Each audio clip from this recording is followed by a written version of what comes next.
Hello, my name is Hanna Voronina and I'm from Kiev. Today, career guidance services in Ukraine are provided mainly through the State Employment Service, the Ministry of Youth and Sport, the Ministry of Education and Science, non-governmental organizations, employers' associations and private providers. The State Employment Service is a leader in free career information provision and job search assistance in Ukraine. The experts from regional and local services center are constantly trained to meet the fast-changing needs of the modern labor market and launching the latest innovations. Examples of other organizations include Career Hub Ukraine, a unique platform of the Center for Corporate Social Responsibility Development, presents a wide range of career-focused projects for young Ukrainians, inspiring them to build career at home. One more active provider is the Kyiv Youth Center, promoting a new approach to career learning and development. The Junior Academy of Science of Ukraine is a successful support community for gifted youngsters who explore career options in science. More and more national and international companies started focusing on employment of students and young people with special needs. A wide range of social projects are organized by a national charitable foundation in cooperation with local authorities for employment assistance and psychological support for vulnerable groups with special focus on former military officers, participants of the anti-terroristic operation, and internally displaced people. Two national initiatives that clearly demonstrate coordination of actions of all stakeholders are to be mentioned as well. Firstly, the Ukrainian Pact for Youth 2020 is a great example of business, state, educational sector cooperation for solving the problem of youth employment. Thousands of workplaces, hundreds of cooperation programs, career mentoring for almost 3,000 young people are the outstanding results of this initiative. To continue successful partnership, the Ukrainian Pact for Youth 2025 was signed by the Prime Minister this September. Secondly, the Council for Public Career Guidance restarted its activity to consolidate the joint efforts for creating an effective system of public career guidance in Ukraine through a memorandum for collaboration. To conclude, it was saying that the Ukrainians deserve the chance to build a successful career nationally and internationally. So, the latest innovative practices in career guidance from different parts of the world are on great demand. Colleagues, we are very excited to share and discuss with you the ETF publication on innovative practices. Career guidance is well positioned for a more holistic development and well-being of the individuals within the new mode of labor market and life changes due to the global developments and the pandemic. Let me share with you very briefly where Turkey stands in relation to career guidance. In Turkey, there is a background and history in cooperation and coordination in career guidance. The infrastructure and the background for cooperation and coordination is present in the country, but a new mentality or impetus could promote further developments. Turkey has a good grasp of the importance of ICT tools in providing individuals with access to education, training, labor market, and career information. E-school, e-guidance, e-portfolio, and EBA, Education IT Network, are collectively used to assist the holistic development of the students. Big data and a better understanding of how it could be used for the development of LMI systems and evidence-based policy making are areas of development in Turkey. In relation to career education or career management skills, in accordance with the Education Vision 2023, the guidance curricula for different grades are being revised with a holistic perspective to support the personal, social, educational, and career development of students.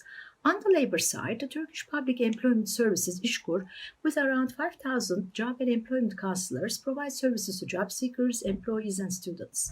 İşkur decided to improve the quality and effectiveness of the services by implementing targeted intervention.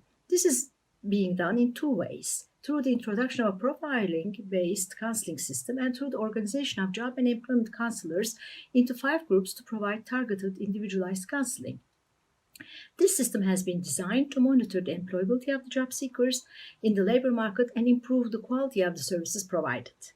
Another innovative and important practice is related with the employability and integration of migrants. The pre-employment support program of the International Organization for Migration is implemented as a joint venture of the significant and pivotal actors, aims to support the job seekers of the Syrian and the host community for better employability and inclusion.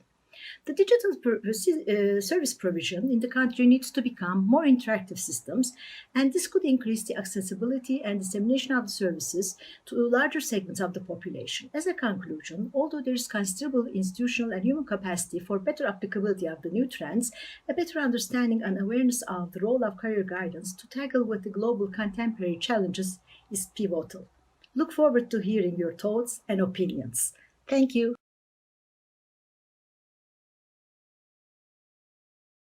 Hello everyone, my name is Almira. I live in Nur Sultan in Kazakhstan. In Kazakhstan, career guidance is a system of interrelated activities aimed at helping both students and adults in making choices, informed choices, on the area of study, on vocation, on career choice.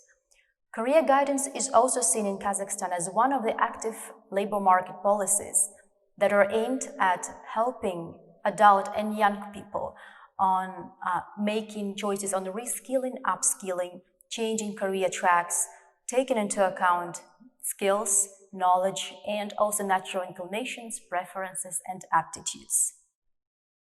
So who is implementing career guidance in Kazakhstan? On the national level, the Ministry of Labor and Social Protection of the population of Kazakhstan and the Ministry of Education and Science are responsible for overseeing, organizing the career guidance policy in Kazakhstan.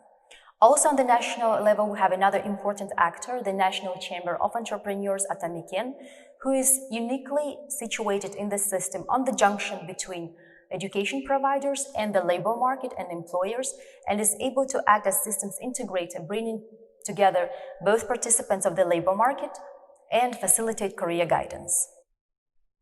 And on regional levels, we have local governments, or akimats. And akimats have specifically designated departments of education who are responsible to oversee education management in their respective areas, and they are also responsible to implement career guidance. Public employment centers, or so-called employment centers, are also operating on regional levels.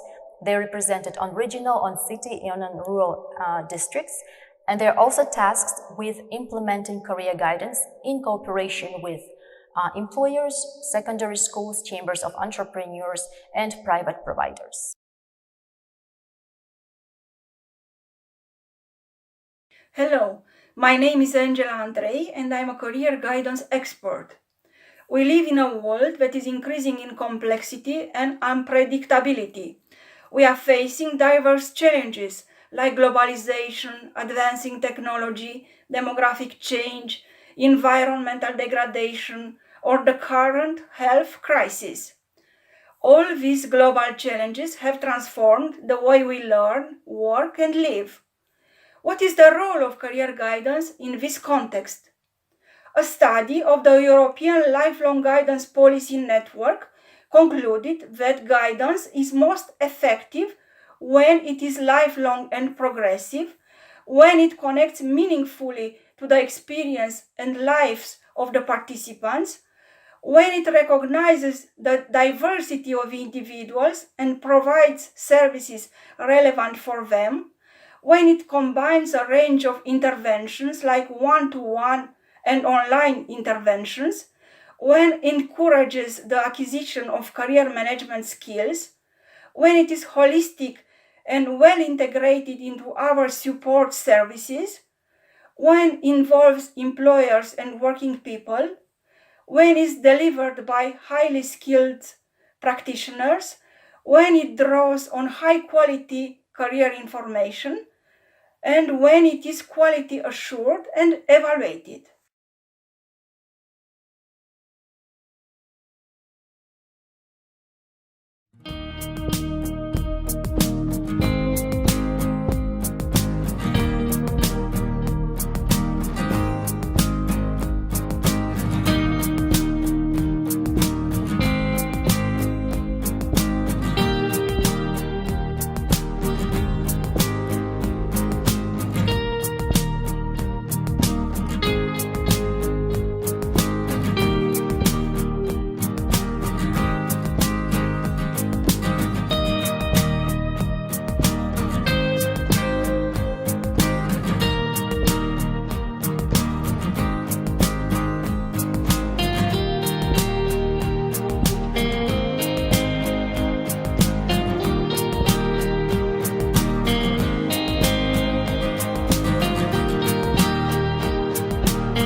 Me well. My name is Florian Kadlitz. I'm working here at the European Training Foundation.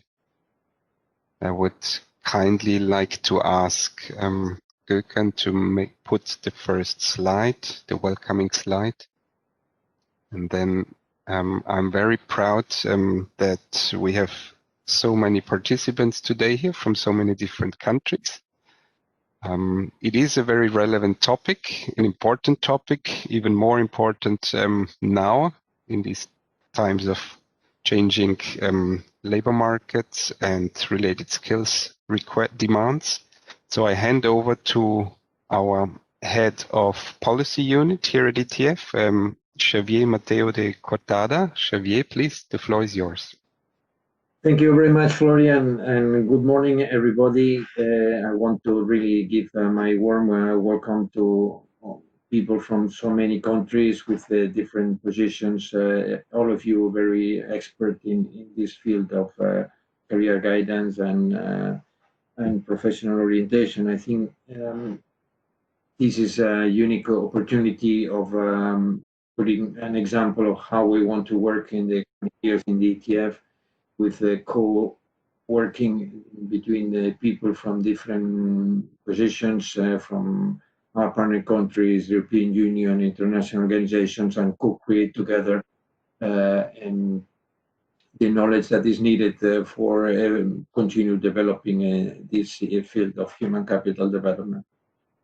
I'm a little bit, I just want to let me share with you, I'm a little bit touched by this video that we have shown. We will all remind Helmut, and I think he will be continuing in our hearts and in our mind, inspiring our work in career guidance, in reform of vocational education and training and work-based learning. So thank you for those who have produced this very touching video.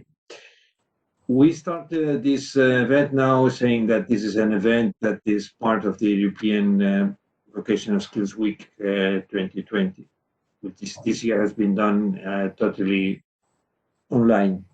As you know, the objectives of this week is to raise awareness on about the training and skills locally and across Europe, to promote professional skills, to share examples of excellence and engage with a European and international network. So what together with the week that was last week, we are connecting a number of events to this week. So because we share those objectives, and we also want to link what we do here today with all the activity that was done last week. There is plenty of material now. If you go to the website, you will see part of this information. Well, I think just I would like to say a couple of words on the renewed importance of career guidance in the European Union and internationally, and in all your partner countries.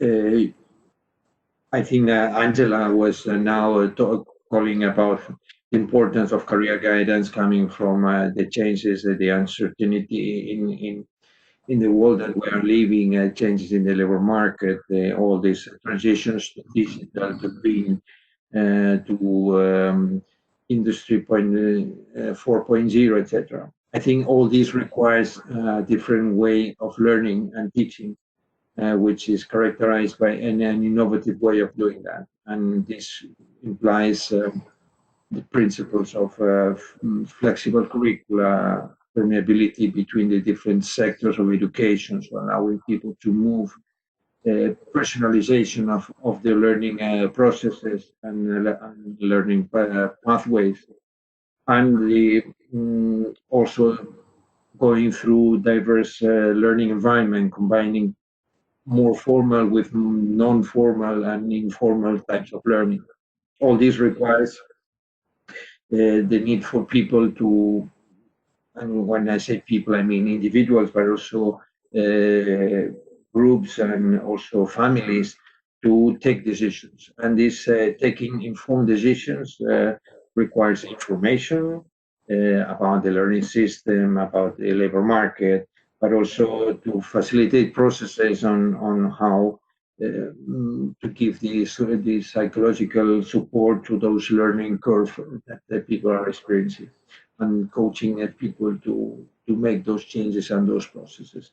So all this makes the career guidance in Europe and internationally very relevant today. So your discussion today, I think, are very, very relevant for all these developments. Also internationally, and in the European Union, there's been precisely this July, there's been a number of policy papers that have been published, which I think can inspire some of the work in the different countries, and also inspire the work of experts and people who are knowledgeable about career guidance. Of course, we still think that the Council, the European Union Council resolution of 2008 and based on the Council resolution on guidance on 2004 are still relevant. So on career guidance, the importance of guidance, but also into putting that into a lifelong learning strategy and perspective. This year in July, there was this publication of the European Skills Agenda for Sustainable Competitiveness, Social Fairness and Resilience. And there's a clear stress on the importance of guidance in a lifelong learning context. So this is a very strong message for the European Union, both the member states and the Commission, but also for the external relations of the Commission in support of the different partner countries where we are, I think, represented today here. There is also the Council recommendation on vocational education and training, so VET for sustainable competitiveness, social fairness and resilience, which it will be discussed very soon, and which in this recommendation, it is demanded a high quality lifelong learning guidance services, because we want to facilitate the validation of non-formal and formal learning, and we also want to highlight the importance of guidance, including the increase attractiveness of vocational education and training. Finally, there is a third document approved this July, which refers to this youth package, let's say, and there are at least one. It's called the Bridge to Jobs for the New Generation, which is refers to youth employment. And then there are another Council recommendation on Bridge to Jobs, which is reinforcing youth guarantee. Of course, this applies basically to the European Union, but it's also something, there's some elements which are very important for any country who wants to tackle this issue of the employment of youth. And there is a very important message on stressing the guidance to avoid the new youth employment crisis. We've been working as ETF with other international organizations on this to develop some material on career guidance, and this, I think, it's also a new sign of the importance that goes beyond the European Union and beyond the partner countries. International organizations are all committed with this improvement of career guidance. So I think I wish you a very important discussion today here, fruitful. We have to learn a lot from each one from another, and with that in mind, and also again reminding Helmut in this process, I would like to pass the floor to Raimo, who will present us the agenda of today. So, thank you, Javier. Good morning to all. For those who are participating in this event in WebEx, but also those who are watching this in YouTube. And I would like to say also thanks a million to Helmut, a good friend and distinguished colleagues, and this is a good way to celebrate his work. My name is Raimo Vuorinen, and I work at the Finnish Institute for Educational Research, University of Jyväskylä, Finland, and I'm honored to chair this event. But before we go to agenda, I would like to remind some of the practicalities and technicalities of this event. The best way, if you want to contribute to the discussions, is to use the chat and you can find the bottom on the bottom of the page. And if you are using chat, please address to whom you are asking the question or comments, and the questions should be written in English. And these questions will be answered during the panel and the questions and answers session. And those who are watching YouTube, you can also use the chat to contribute for this event. The discussions will be later on available in the European Training Foundation Open Space platform. And I'm reminding that this webinar is recorded, and I'm asking you to mute your microphone unless you are presenting, and you can keep the cameras on at the moment. And the PowerPoint slides will be available in Russian and Turkish. And if you have any technical questions, you can use the chat, but use the capital letters. And then the agenda. So today, if I can get the next slide. Today we will hear during this 2.5 hours the overview and the key messages of the ETF publication, International Trends and Innovations on Career Guidance. And then we hear the experts who have been contributing this event. They will highlight some of the key messages, and then we have a panel which is focusing on the specific topics. And then we have, after that, a short break, and then breakout groups where we can discuss on details this event. And to conclude the session, we have a panel of international experts to ask the question, some questions for the future perspectives from international organizations and donors, and then we will close the event. And at this time, I'm handing over to Florian Kadlec, who is the specialist in ETF and will highlight the key findings and highlights of the report. And congratulations of this excellent report. Thank you very much, Raimo. Thank you very much, Raimo. Welcome also from my side, everybody, again. Thank you for joining us. I will provide you now with a brief overview of the key messages of the report and how we approached it. So if we can get the next slide, thank you. So why did we write this report? First, career guidance is a key response to changing labor markets and related skills demands. But also career guidance needs to innovate itself and evolve in order to remain relevant and functional. Second, we believe that there is a need for more support to enable people to manage their more frequent and also complex transitions within and between education and work. So we wanted to write a report to create awareness about opportunities for further development of career guidance, but we also wanted to stimulate reflection and offer inspiration to policymakers as well as to practitioners. How did we approach this? Next slide, please. We developed the publication in 2 volumes. In volume 1, we looked at the global challenges that impact on career guidance. We looked at the challenges that impact on education and training systems, on employment and social policies, but in particular, we looked at the impact on the role of career guidance and what kind of changes this requires. Last but not least, we looked at mega trends in career guidance that we will describe a bit later. In volume 2, if you could maybe go back the slide once again, thank you. In volume 2, we present innovative examples of policies and practices in career guidance that shall inspire policymakers and practitioners. So let me come now to the key messages that can be derived from the report. And they are very much in line with wider findings and other reports. So first, career guidance systems need to be context specific. They cannot just follow an international blueprint. That means whatever recommendations are made, they need to be adapted to contexts. Another insight from the report is that cooperation and coordination at policy as well as at practice level are key to policy effectiveness and efficiency.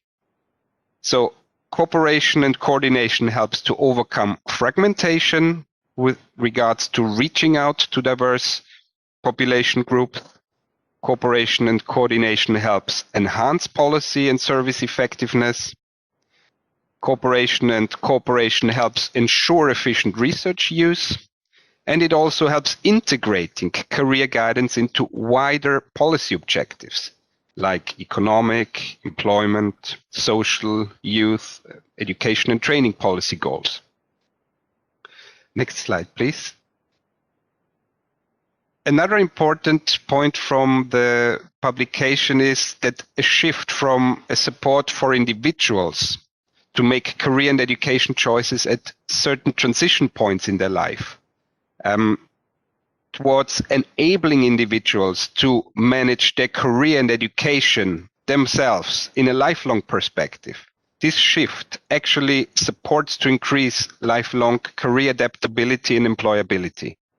And what we've seen is that the most prominent approach to this is twofold. One is the integration of career management skills into educational curricula for formal education in schools as well as for adult education, which then systematically supports this shift, but as well the provision of lifelong information and guidance from early school on throughout life.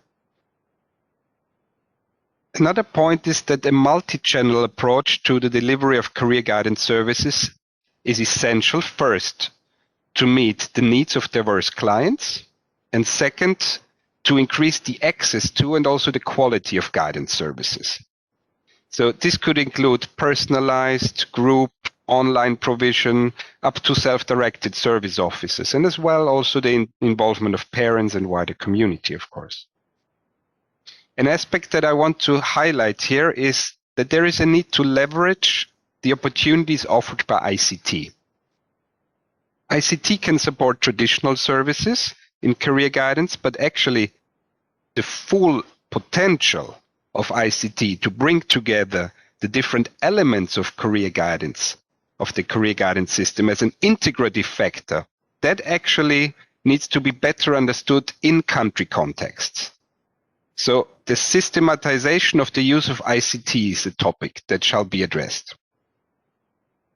Another point, if we can look at the next slide, please, is the availability of quality labor market information. First, for the use of individuals in their career development, but also by professionals in their guidance provision. Another point, it's related, stakeholders need to be aware of the existing capacity of the career guidance system in their country in order to continuously develop it. So that means a good monitoring system needs to be in place, and evidence-based information about career guidance impact, but also service effectiveness should be provided. There is an important role of research in that, but also an important role of research in innovation in career guidance and in ensuring the relevance and effectiveness of guidance. Another point, if we could look at the next slide, please, is professionalism and quality assurance. Education and training of practitioners is very important. So practitioners need to possess adequate professional competences in their role in the 21st century context. So they need to be ready to design career management skills, development activities. They need to be ready to cooperate and collaborate with a variety of groups from parents to private sector actors. They need to be ready to use ICT, etc. Labor market information, career information systems. This is, of course, related also to practitioner occupational standards, to standards and procedures for the common use of ICT or the use of labor market information, quality standards for service providers, and monitoring indicators. A last point I want to make, innovation and effective governance in career guidance services require not only policy coherence and effective partnership among stakeholders, but also adequate resources. And I think that's a point that shall not be underestimated, especially if we talk about the use of ICT, because infrastructure has its costs. So to conclude here, you see the quote here on the right-hand side. The use of ICT, the career management skills development, cooperation and coordination, as well as the involvement of parents or caretakers, is a very valuable choice. So those are the 4 identified trends in the report. It's a very valuable policy and service option if career guidance systems should be further developed, because they address the key challenges: effectiveness, efficiency, outreach, and adaptation of career guidance to 21st century needs. But important is that they are always adapted to the country context. So that's the main messages from my side. I hand back to Raimo. Thank you. Thank you, Florian. And then we are going in more details to the topic, and I'm inviting Angela Andre, who is the international expert for ETF and one of the co-authors of this report, and she will highlight the megatrends which emerge from the data. But before she starts, I'm inviting you to use the chat, so you can find more information and opportunity to ask questions and comments. So please join the event. So I hand over to Angela. Thank you very much, Raimo. I'm very pleased to present today the main megatrends in career guidance in the light of the global challenges as resulting from the ETF report.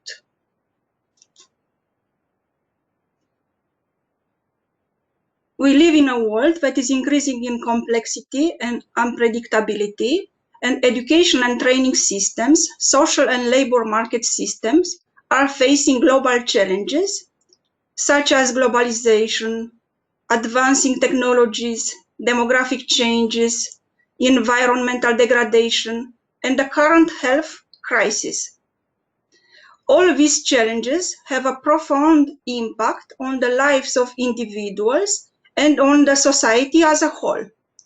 Individuals need new skills for the future, to become real lifelong learners, to cope with change, to manage transitions.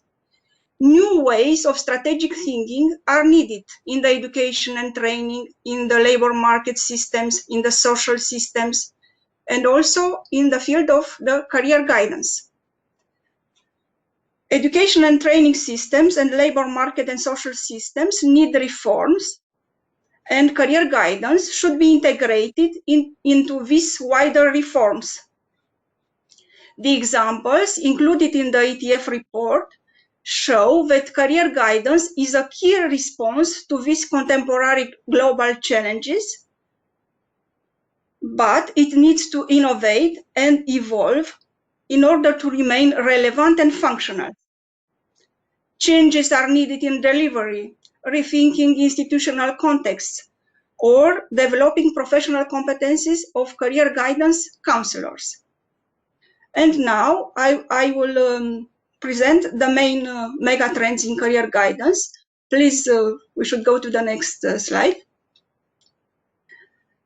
We approached in the ETF report the following megatrends: the use of information and communication technologies, the development of career management skills in career guidance, the cooperation and coordination mechanisms, the role of parents in young people's career choices, and also other key issues and approaches derived from the research. And I will go now in the next slide on the use of information and communication technology in career guidance. ICT has multiple roles in career guidance. It can be seen as a tool to assist, enhance, and further develop the traditional face-to-face approaches. It can be seen as an alternative to these traditional face-to-face approaches. It can be seen as an agent of change, introducing innovation in the field. It can be seen as an administrative tool, for example, to collect data, to keep evidence of data in the field. So for accountability and quality assurance. And also it can be seen as an integrative agent by providing a common conceptual framework for the design and delivery of career guidance services, tools, and resources.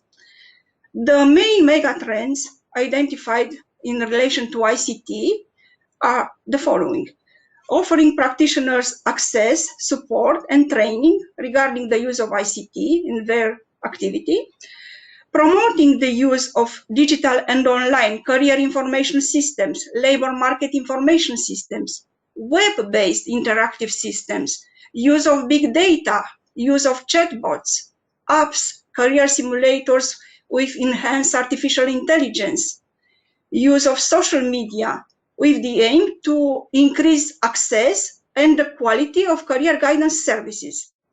Also, another trend is related to implementing an integrated multi-channel approach, for example, using in the same time face-to-face remote provision, or using different kind of digital technologies in career guidance. The next mega trend in the next slide is related to the development of career management skills. The focus here is on integrating career management skills in the policies from the education field, labor market, and social policies. It is important to develop at national level frameworks for career management skills, and this should be grounded in the national context. It is essential for countries to include career management skills in the school curricula at different educational levels. And it is very important to provide methodological support for career guidance counselors and teachers. Another important idea and direction here is to design and implement career management skills programs for young people and adults in PES, in public employment services, and also to support lifelong transitions and enable individuals to manage their own careers and education. The next mega trend is related to coordination and cooperation mechanisms. Please, we should go to the next slide. And here, the main directions and ideas are related to creating mechanisms of cooperation between different organizations involved in career guidance. For example, government representatives, trade unions, employers, community organizations, NGOs, in the form of developing national cross-sectoral strategies, regional cooperation across sectors and administrations, cross-sectoral and multi-professional networks, coordination and cooperation between different government departments and agencies responsible for career guidance, develop cooperation between educational institutions and public employment services, between career services and the business community. The second essential idea here is related to developing and resourcing a national body to support coordination in career guidance. For example, the national guidance forums developed in many countries across the world. The next mega trend is related to the involvement of parents in the career guidance choices of their children. And here, the directions are related to raising parents' awareness on the education system, on career pathways, on occupations and labor market trends, in such a way that they will become more confident when supporting their children. Also here, it is essential to offer career guidance for parents separately or together with their children, to undertake holistic interventions in schools involving the community and the families, intensifying efforts to improve the communication between teachers, guidance counselors, and parents, for example, in schools, developing efficient cooperation between teachers, parents, and our school staff from, for example, school counselors from psychological and pedagogical centers, or engaging parents in their children's learning and participation in daily school life to the benefit of their children. Another mega trend is related, please, we should go to the next slide, thank you, is related to our key issues and approaches identified when researching for the ETF report. And here we discussed about career guidance for social justice approach, also career guidance in communities approach, the co-careering approach using social media in career guidance, the co-constructing the careers of career guidance counselors approach, and about the employment radar in Finland. And you can find relevant information and analysis in the ETF report on these key issues.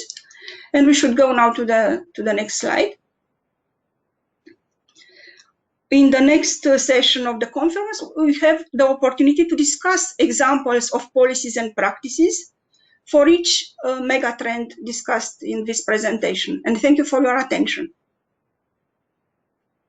Thank you, Angela. And we are moving ahead within the program, and it's my pleasure to introduce the other co-authors of this report. So Almira Tsagiyeva from Kazakhstan, a national expert on this study, and then Hanna Voronina. She comes from Ukraine. She's the national expert of the ETF study for Ukraine, and she has been focusing on career management skills. And then Professor Fusun Akok, national expert of the ETF study from Turkey, and she has been focusing on the cooperation and coordination, and then Angela as well. And I'm asking the panelists to open their cameras, and the other participants, if you can close your cameras, and you can contribute to the discussions by using the chat. But we can start from the role of parents. So Almira, based on the findings, can you elaborate slightly what works, and then some example from Kazakhstan, but also from the other countries? Hello, everyone. Hello, colleagues. Thank you for joining. Thank you, Raima, for giving me the word. In terms of parent engagement, Kazakhstan is very family-oriented and nuclear families. Parent influence is very important in children and making their choices, life choices and career choices. And there are some examples. Schools always involve parents and engage them into the educational process. But the degree to which schools engage parents in the career guidance vary across different schools and implemented also in different ways. The examples from Kazakhstan are presented in the report are from the Nazarbayev intellectual schools.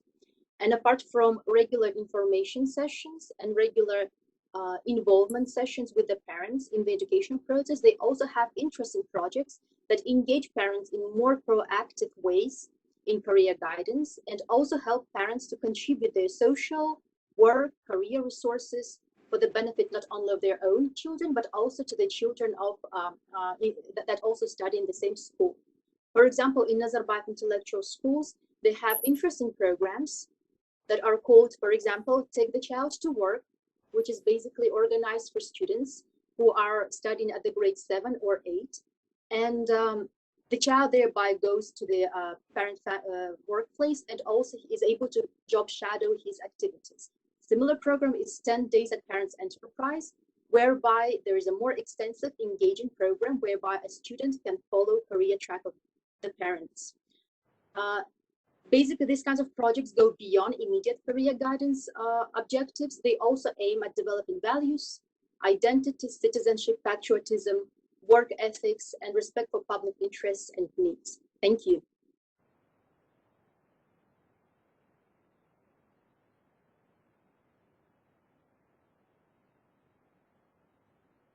So I see that we've lost Raimo. I hope you can hear and see me. I'm Yes, Florian sorry. again. Sorry, Raimo's back. my microphone was muted. So thank you, Almira. So can you elaborate slightly in more details what would be the first steps in engaging parents in this process? Definitely, of course, parent engagement works in continuum. Some parents are more engaged, other parents are less engaged. And it is important to make the use and help the parents to channel their resources, cultural, work, career resources, social resources to help their children. And in other cases where the parents are less engaged or they do not have necessary capital to support their children, to mitigate this kind of negative influences and help parents that do not have resources to not limit the career prospects and future life prospects of their children.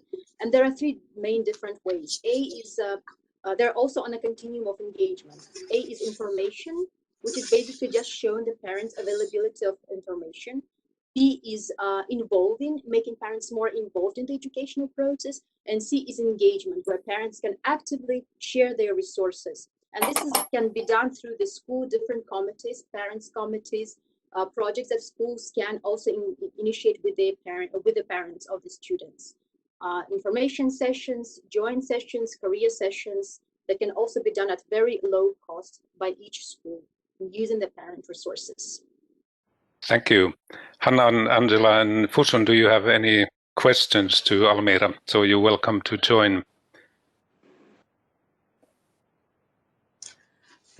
Almira, thank you very much for this overview of parents' involvement. But could you say some words that we have the City of Professions in Ukraine practice, which was also invited to Kazakhstan for 2 times, and how was the outcome? So did youngsters and their parents really like this opportunity to try all these professions? I know that more than 50 professions were introduced during this event. Thank you.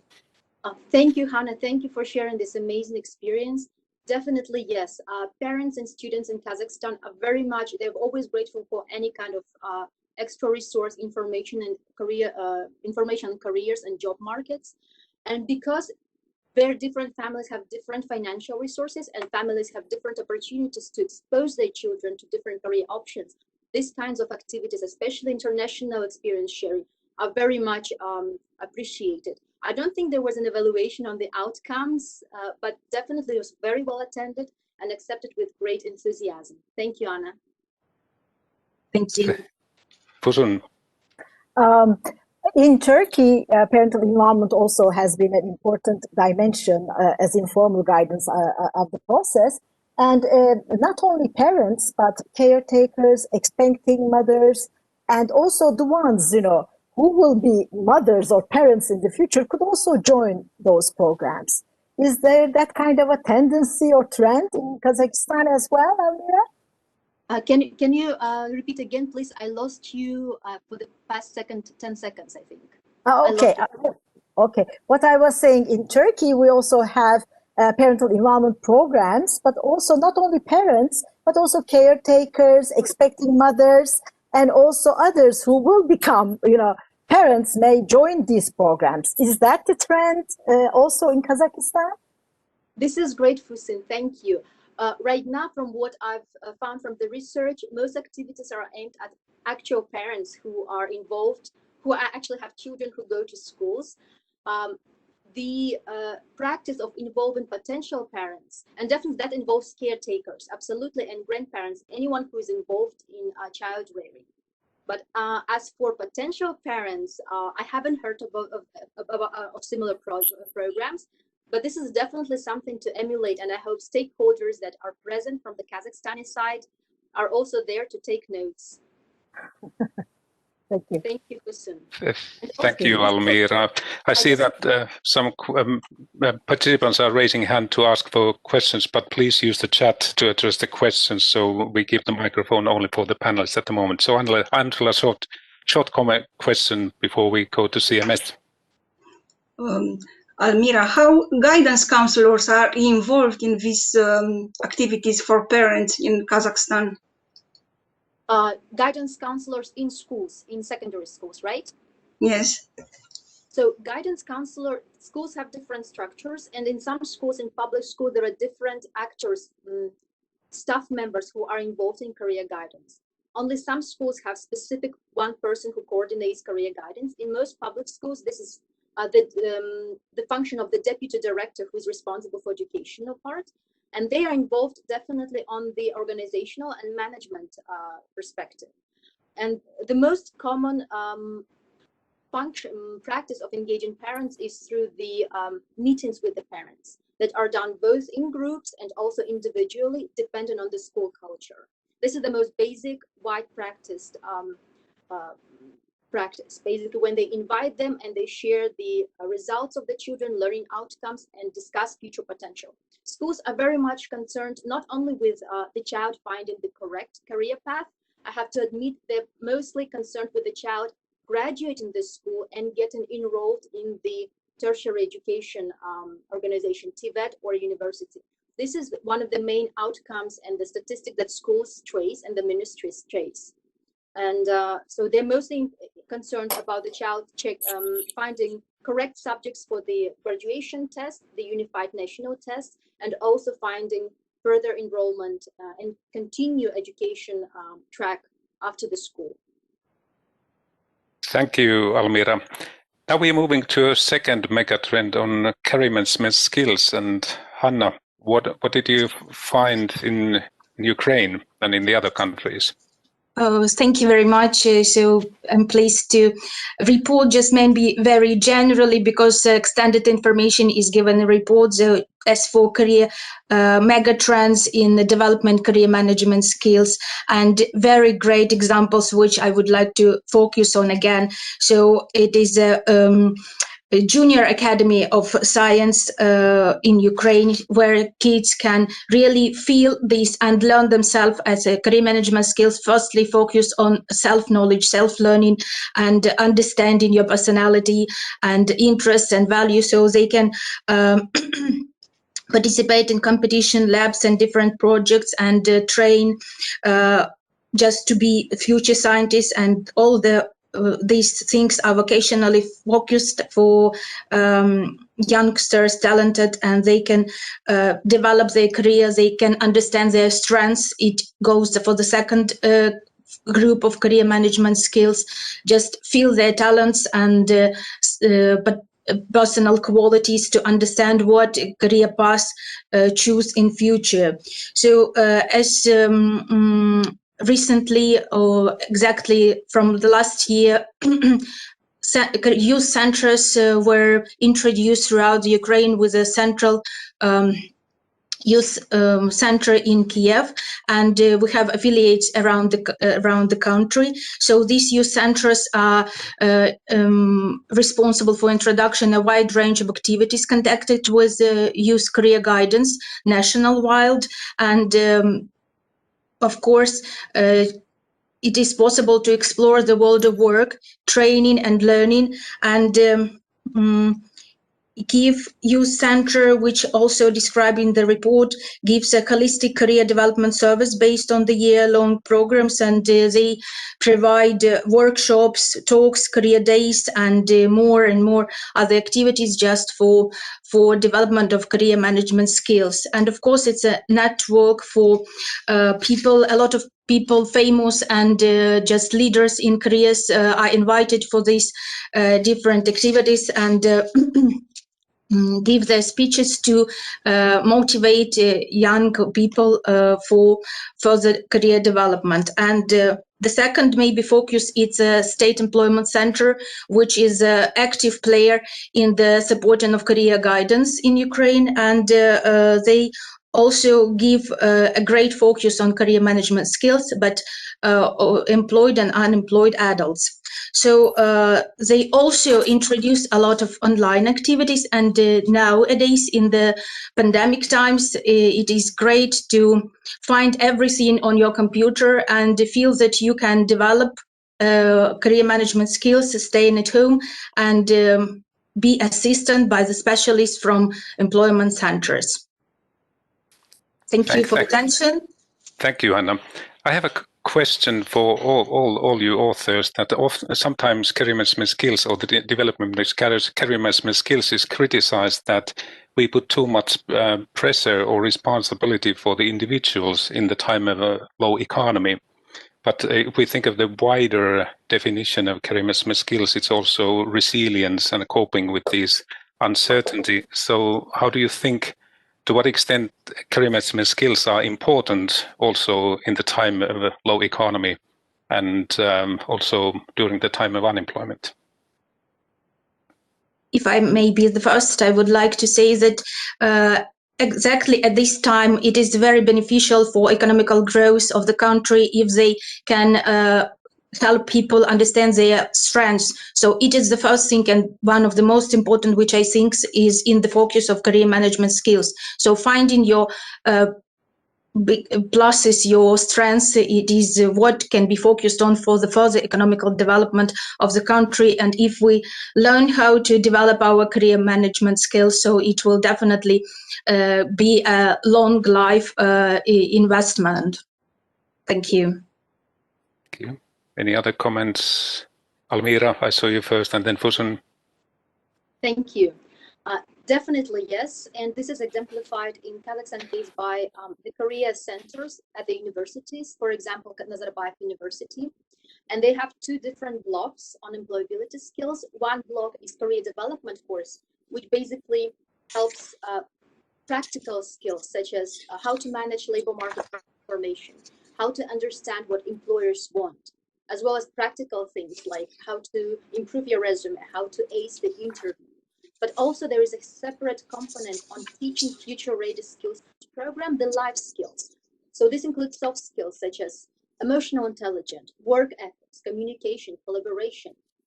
Right now, more and more providers at secondary schools, higher universities, as well as private providers, focus on broad skills combinations that are predictive of adaptability and are vital for all job roles, regardless of the sector. And this is especially important right now in post-COVID labor market, in the market that is disrupted by technology. This is definitely acknowledged and actions are taken by the providers. Thank you.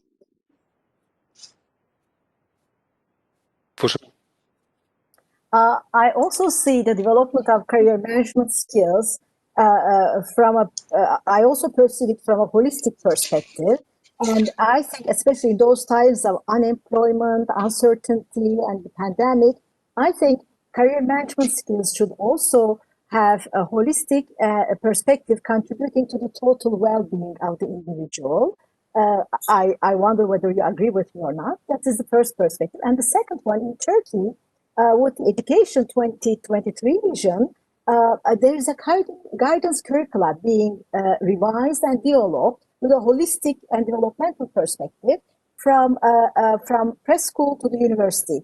The other day, Raimo pointed out that curriculum is a tool for career development, a very important tool. So I think, in that sense, for the development of career management,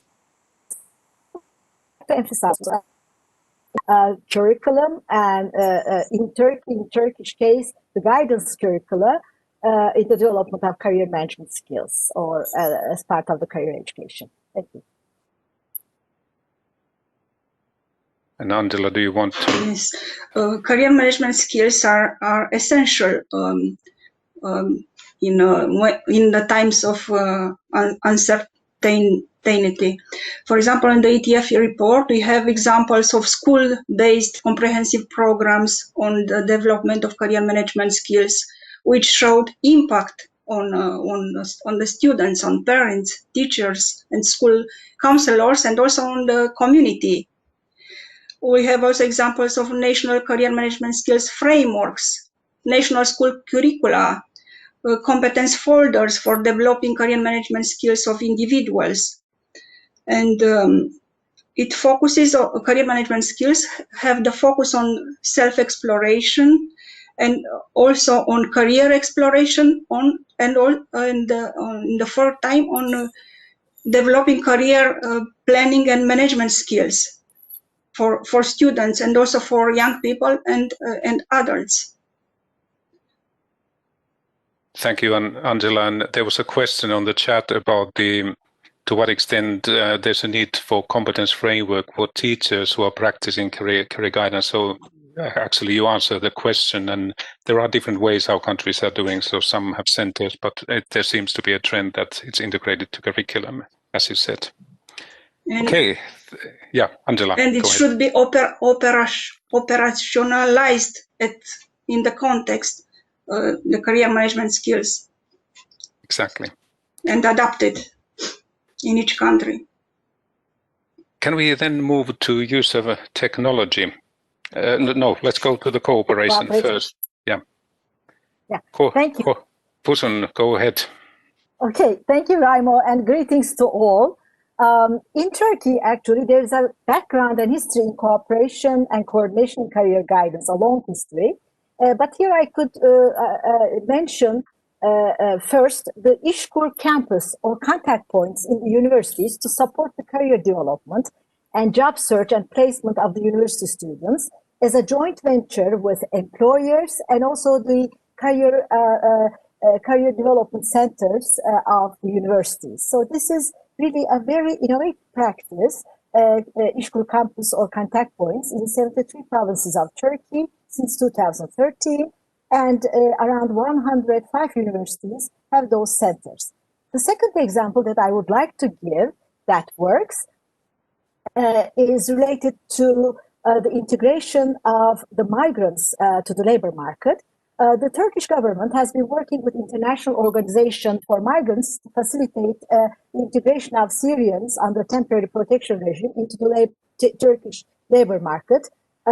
In Turkey, we have around 5 million Syrians, and they are really need to be integrated to the labor market. In that sense, the IOM, the International Organization for Migrants, Turkey office, has developed a quadripartite agreement with İşkur, Turkish Public Employment Service, Vocational Qualifications Authority, and the General Directorate of International Labor Force for this purpose.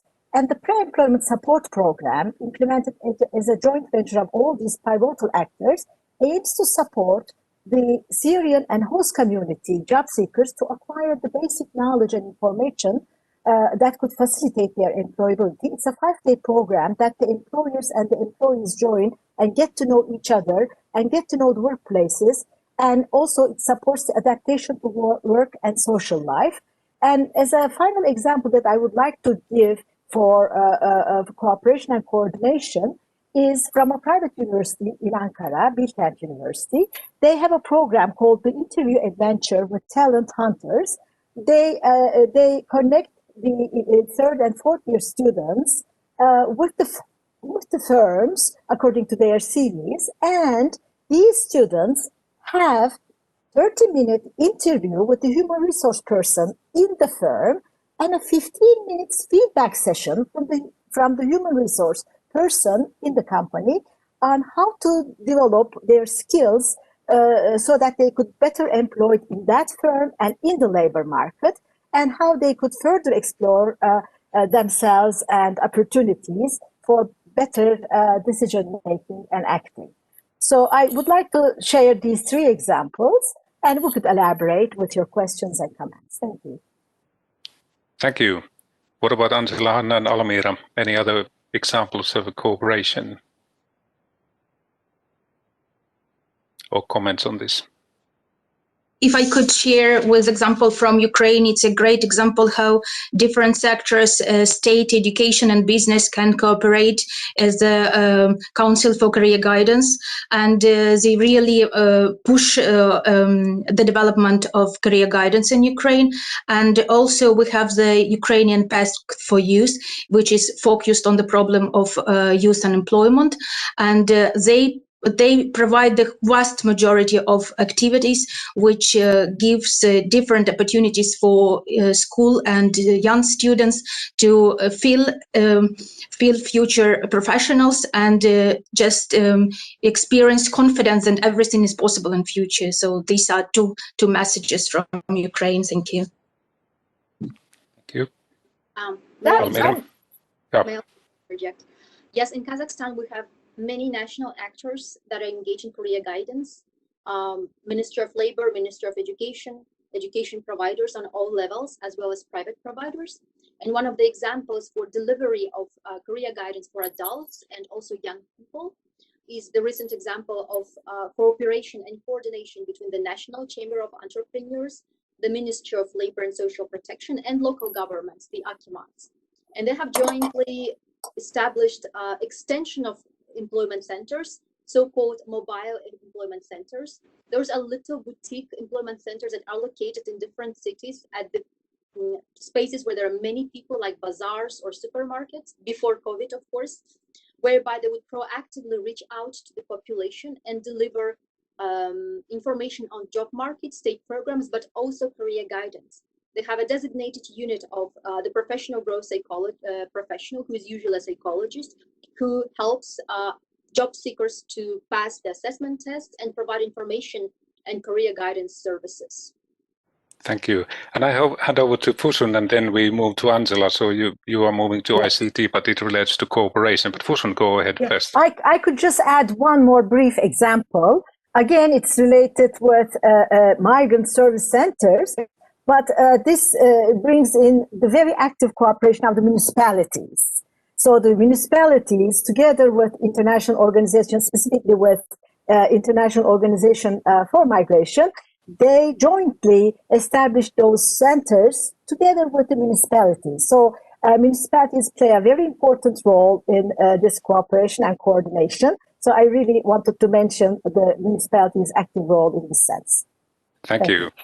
And often now when we move to use of ICT and technology, one of the issues has been the integration and cooperation of the services, not only the use of technology. But I hand over to Angela, so you can comment both on the cooperation and the use of technology. I'd like to shortly describe an example which combines cooperation and coordination and ICT. It is called Education and Employers from the UK, and it involves cooperation between schools and employers by using innovative technology to connect volunteers with state schools and colleges.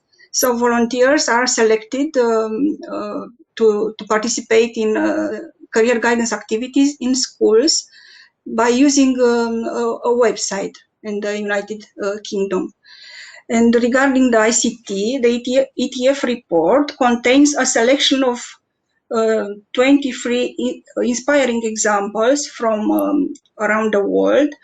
And these examples are structured based on the following categories: on digital and online career information systems, labor market information systems, web-based interactive systems, big data, expert systems, chatbots, apps, career simulators, and social media in career guidance.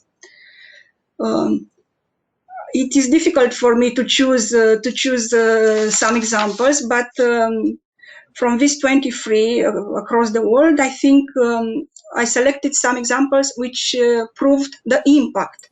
For example, an online chat developed by e-guidance in Denmark has proved very popular with the young people, and 28,000 school pupils used this in 2012.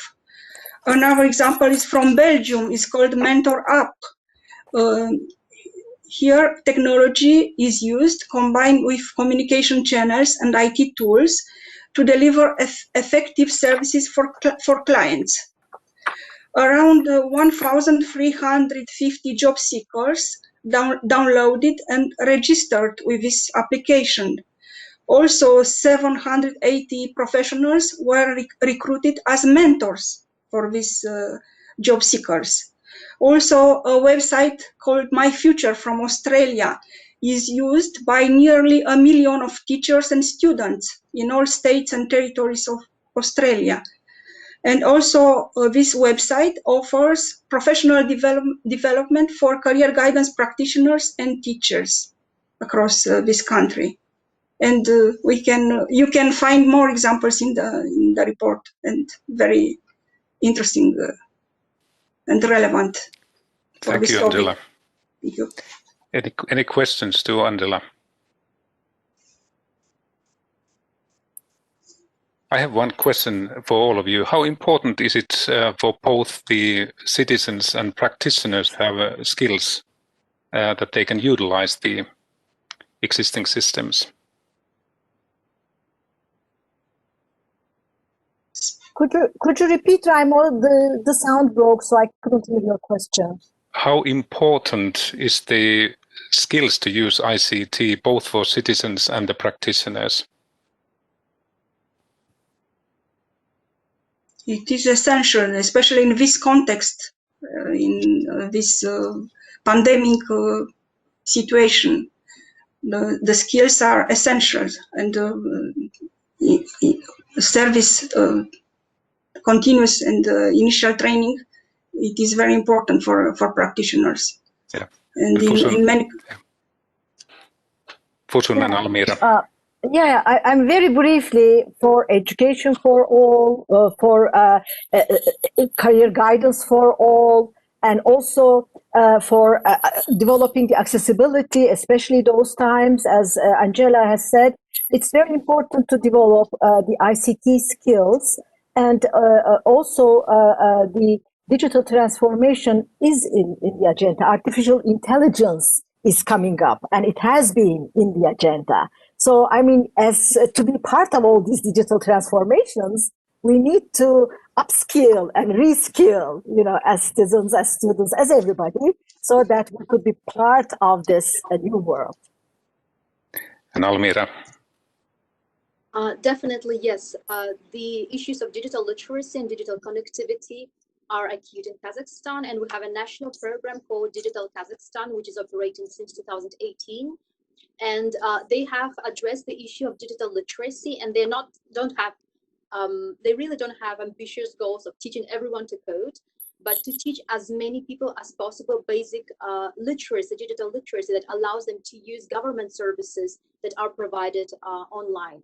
And starting 2018, they have conducted extensive training programs through the employment centers on teaching the unemployed and the job seekers in basic digital literacy skills, how to use different services.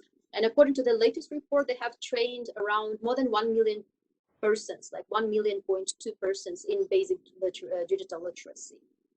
Thank you. And Hanna, do you want to comment on this before there's one question from the audience? Okay, maybe just focus on the online services which are offered in Ukraine, because State Employment Service has created a free unified online base of job seekers and job training opportunities across the country. So which is very, very important nowadays in these pandemic times. And there is a special career guidance e-platform which was launched, and it gives information about opportunities for people who lost their job in this time. And of course, Career Hub Ukraine, which is an innovative platform for career planning and employment. It provides career information, educational projects and activities, and career programs and competitions, and also a lot of useful career articles, career guidance and vacancies for young people. So what is very important that some free smartphones application has been developed as well, and it is a bright example of usage of ICTs in everyday life of youngsters as well as adult employed and unemployed sector. Thank you. Thank you. For some briefly, Very briefly, can I just... Yeah, very, very short comment. If I could just very briefly give an example from Turkey, Turkish Public Employment Service, İşkur, using big data and ICT, has improved the quality and effectiveness of their services by introducing a new system, profiling of the job seekers, and grouping of the job and employment counselors. Based on big data, the job seekers are profiled. They have their risk profiles, and the job and employment counselors divided into different target groups, and they got trained on that so that they can provide more specific intervention to the job seekers based on their risk profiles and support them their employability and career management skills. This is done by using big data and ICT, and I would like to mention it. Thank you. Thank you. I have one question from the audience, but I'm reminding that we have a short poll, and we are inviting you to Mentimeter in a minute. But there was one question that in the country examples, did you find any experience on the effectiveness of career guidance centers or effectiveness of guidance in vet schools? So you can refer to the report if there are any examples of this.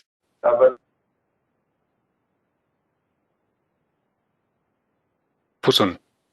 I can just give example from a website called Vet website in Turkey, My Life and My Career. It has been only developed for vet students and supports the vet students' career development and their engagement with the employers and with the labor market. And it has been very effectively used by the students, by the teachers, and also by the employers. And it supports the students to develop the skills that are needed in the labor market. So it's a very effective ICT tool supporting guidance in vet. Thank you. May I come in, Raimo, very quickly? Just a message to answer that question as well. All the examples described in volume 2 as much as there was information available, also referred to impact and effectiveness and success factors. So if you look at volume 2, all the examples have this information as well. Thank you. So I think I'm aware of the time. We are slightly 5 minutes delayed from our planned schedule. So we have now a Mentimeter. So we are inviting you to respond to these questions. So they are asking about some assessing your country's readiness on these innovations or uptake further development, and then some challenges and some solutions. And then there's a fourth question which you can include. What are the sort of what kind of support you expect from the in international organizations or cooperation in development of the guidance services. So I thank the panelists. At this point, we continue in this breakout session of these themes, but please, during the next 2 minutes, use the Mentimeter and respond to these questions. Also, those who are in YouTube, you can respond the questions. Okay, it seems that readiness to uptake the innovation is quite high. So we have most of them. Most of it is putting this the highest or the second highest, or then some of you are in progress, so slightly hesitating, but this looks good. Shall we go to the second one? What are the challenges? What are the challenges regarding the uptake of the innovation? Actually the commitment and mentality and resources, those seem to be a global trend. We have done some research on the European Union also on this cooperation, and what are the first issues is the commitment and sort of readiness and sort of the will to look at the commonly agreed outcome of the services. So not starting from the services, but starting from the outcome. So the mentality and the habit of working together is the key issue, both within the government and the organizational sectors. And then we can agree on the resources. So this looks quite sort of commonly. But these countries have been doing work on this, so we can share experiences. We are not starting from scratches. And then let's take before the break. We go to the solutions after the coffee break. So I thank you. At this point, we will have a 10-minute break, and after that we will be working on these more themes for parallel working groups on these four trends, and then we have a concluding panel after that with the experts, and I'm inviting the panel experts to join the working groups as well with the participants. So let's get back to 11:30, have the 10-minute break. So I'm aware that we are 5 minutes delay, but let's have the break as planned. So back to the panel, back to this WebEx 11:30. I understand very briefly that you can stay logged in. You just leave your place, but you stay logged in. You don't need to log out. Just stay logged in. Yeah. Have a good break.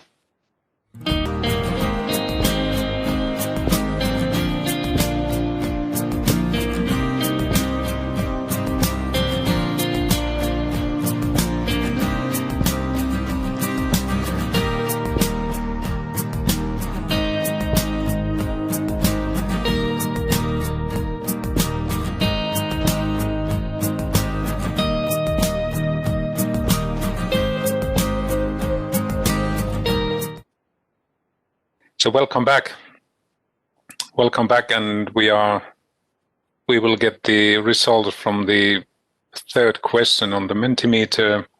So we were looking at the challenges, and there was the commitment, and then what might be the solutions to the identified challenges. So if we can get the results, and we can get the word cloud.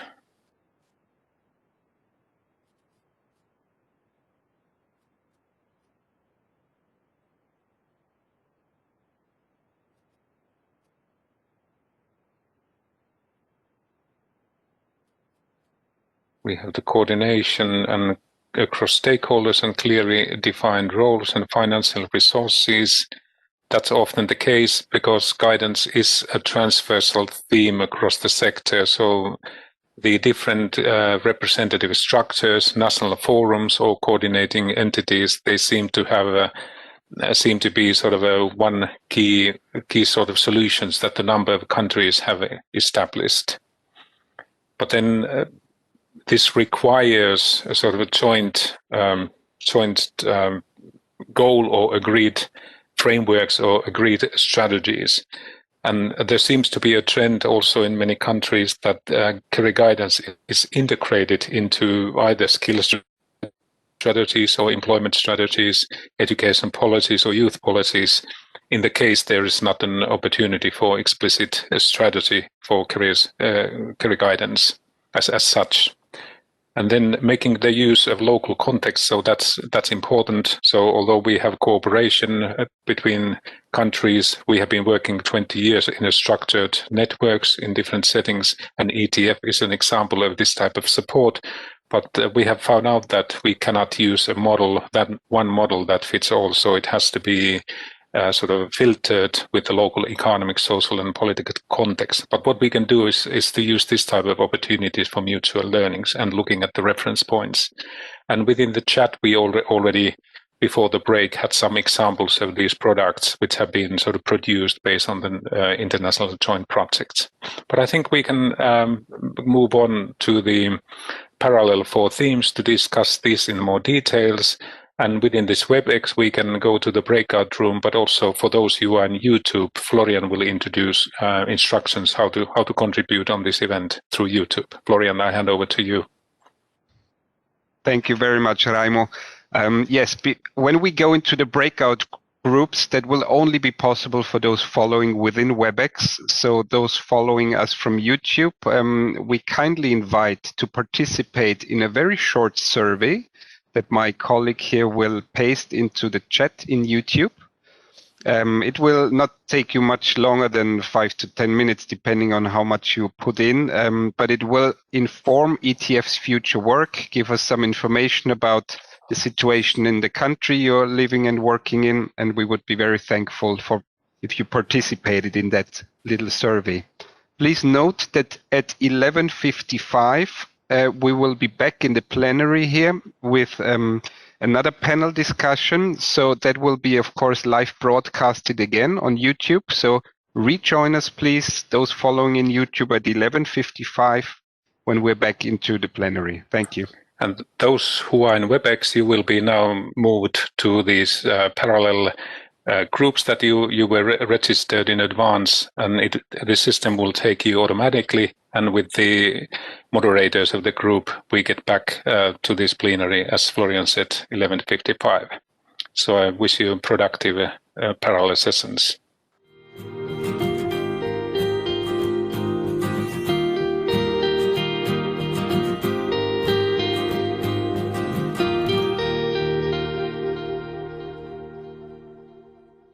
Getting back to the plenary session, thank you for the discussions during the breakout sessions. Me and Florian, we visited some of the group, and there were a lot of active contributions, and we are getting them some key points on the Jamboard, which we can share for the panelists. But we are now moving ahead to the final session. We have an expert panel with invited representatives of international organizations. First, I want to apologize that Susanne Krat, due to the other parallel engagement from WAVES, was not able to join the panel, but Professor Ronald Sultana from the University of Malta kindly agreed to join the panel. So thank you. Welcome, Ronald. And the other panelists, they come from ILO, Mr. Pedro Moreno da Fonseca. And then we have Mr. Parmosivea Sobrayan, Bobby Sobrayan, he's a regional education advisor for Europe and Central Asia for UNICEF. And then we have Mr. Hiromichi Katayama from UNESCO. And if we can get the results for the Mentimeter, some of the key points, and then we are co-hosting this panel together with Florian. So I hand over to Florian if you start with the involvement of parents. Yes, thank you very much. welcome also to the panelists. Thank you for being with us.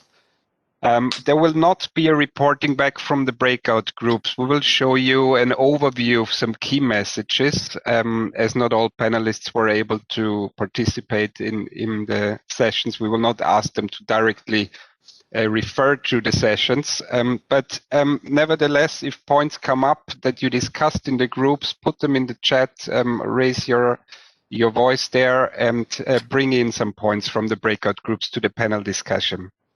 A first question that I would like to ask to the four panelists is related to the involvement of parents. So what do you think are promising ways of systematically involving parents in career guidance, both formally and both informally?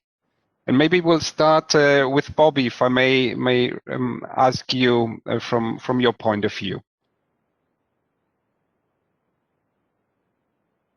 Thank you for raising that question. In fact, it was a key thread of the discussion in the breakaway session on parents, and it revolved around this bottleneck, essentially, that parents tend to transfer ambitions to children, and I'm quoting here what was said, and parents don't necessarily have accurate information. So we had excellent presentations to look at how practically parents are pulled in, both systematically by inviting them to the school and engaging with the counselor.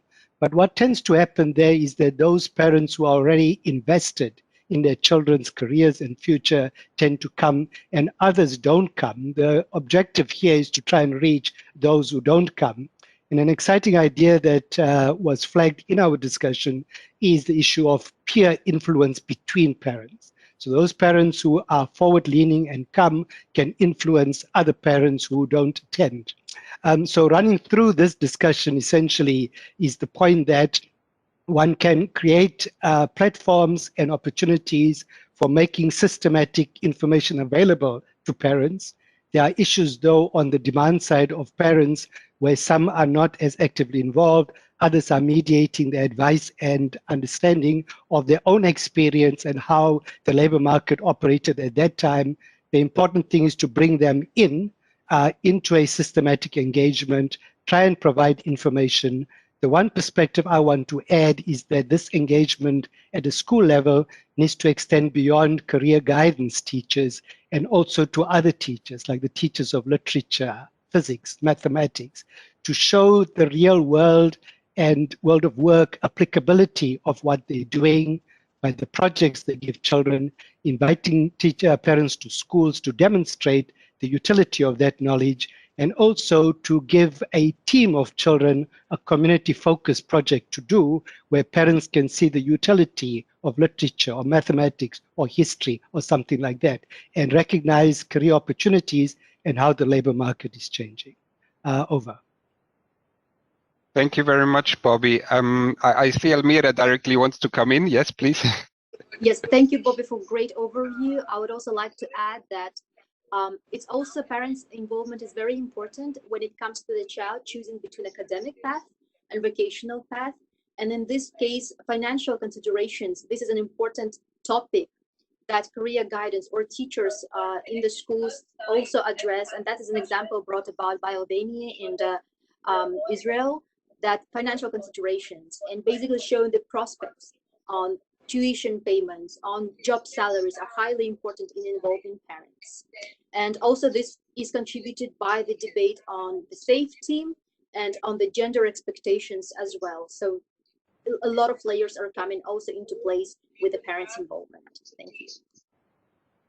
Thank you, Almira.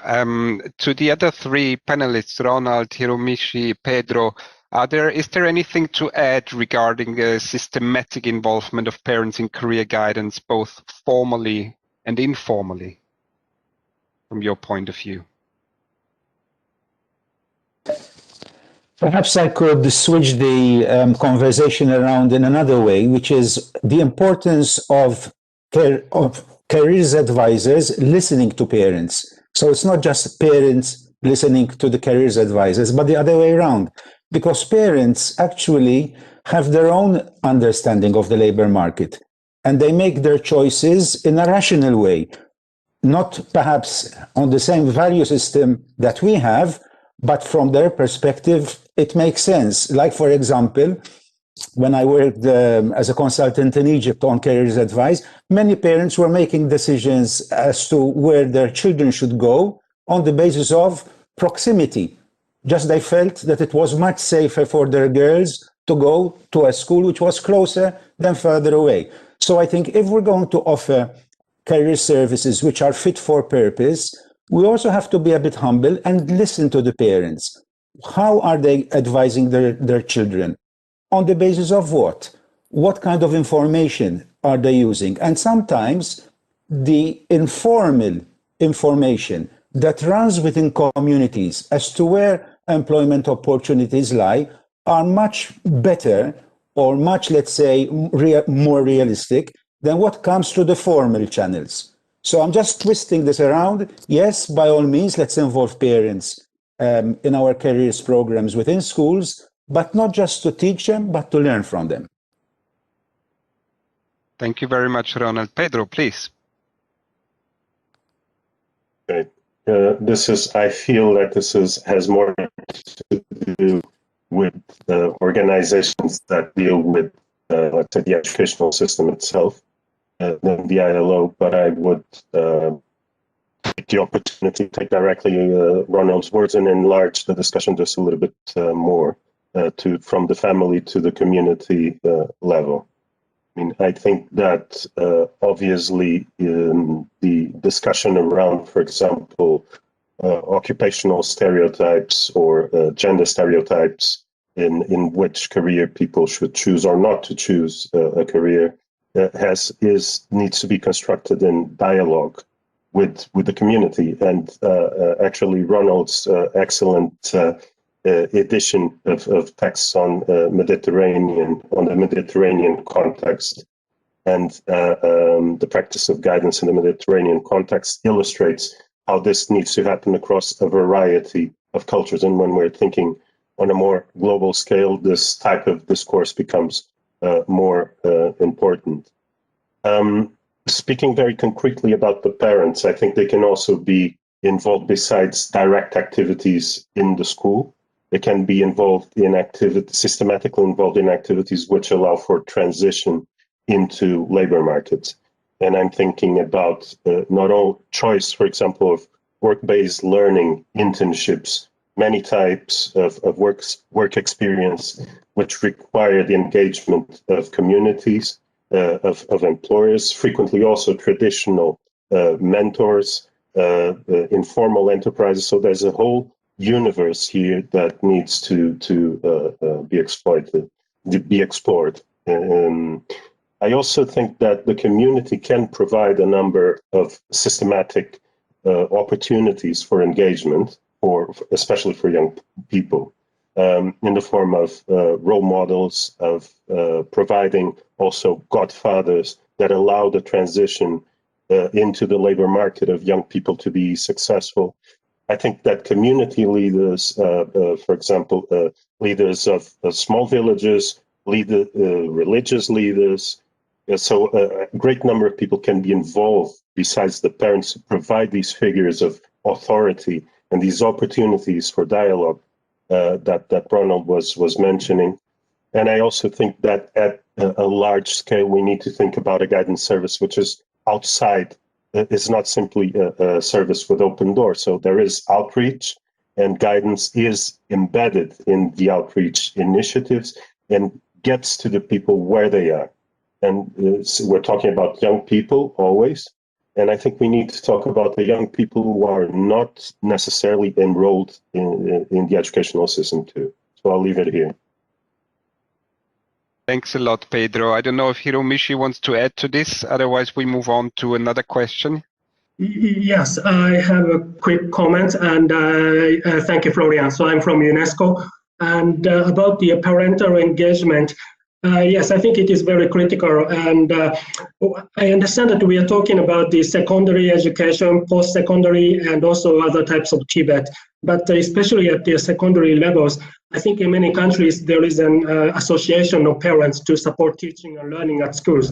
So we can make the maximum use of this existing mechanism, like a parental association, in order to ensure their comprehensive engagement. And yes, when we talk about secondary education, I mean, they start immediately after primary. So I think they cover the age group like 12 years old and 13 years old. And employment or entering into labor market is not the immediate future. I think they still have some time to think about their own future career. And I think it is important for the school and also parents association to provide an opportunities for them to understand the world of work. So, I mean, rather than talking about the labor market specific issues, they may need to have a chance to understand what kind of jobs are there in the society and the economy. So, yes, I think this should be one of the role of the parents. Thank you. Thank you very much, Raimo. I hand over to you. Thank you. I was reading the chambered discussion from the breakout room, and at the moment we are in a situation that individuals are using the technology with or without the practitioners.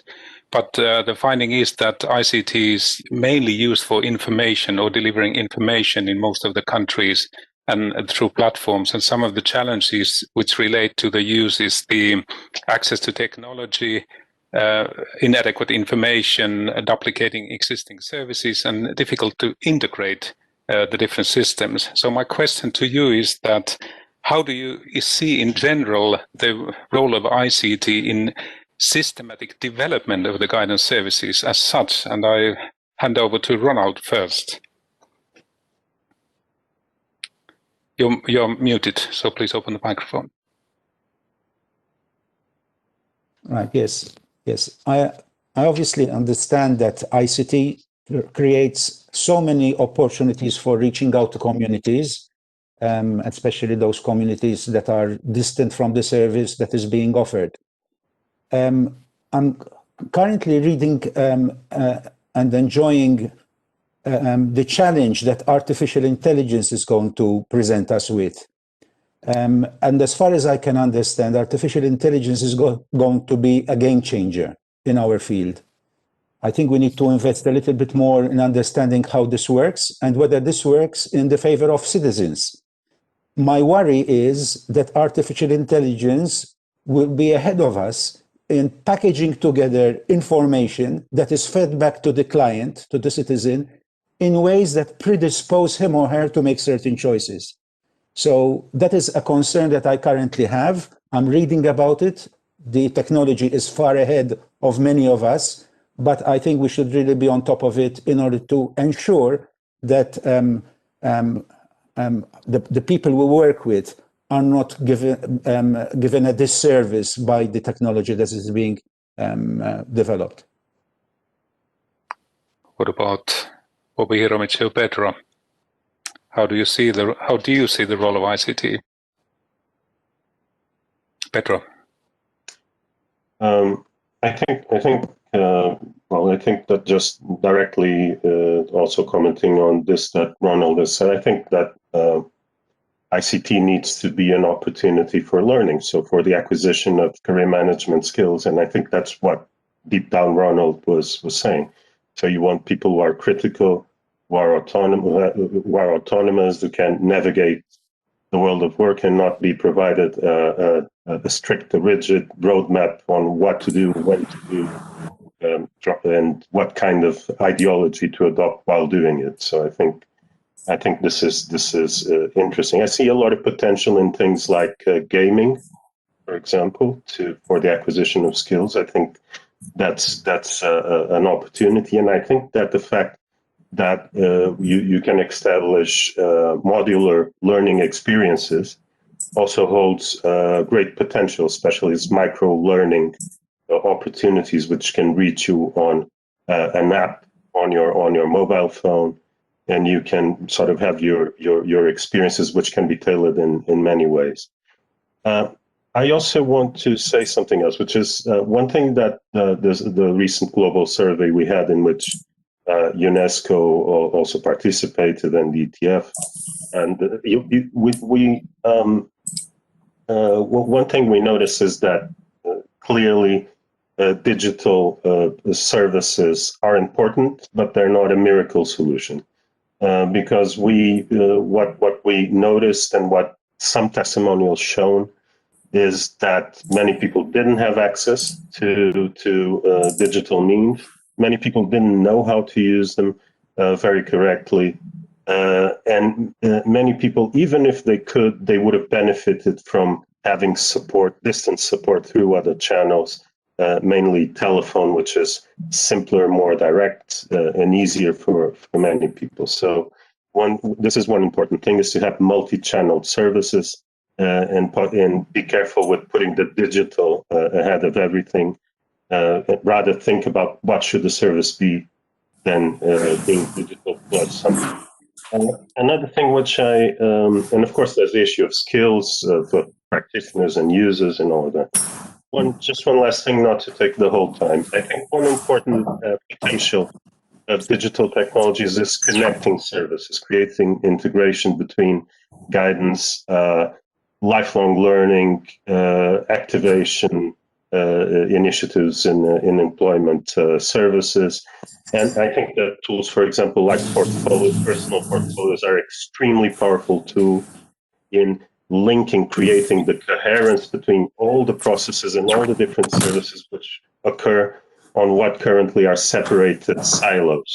And I think the digital can enable this next step, or can be very helpful for this next step of lifelong processing.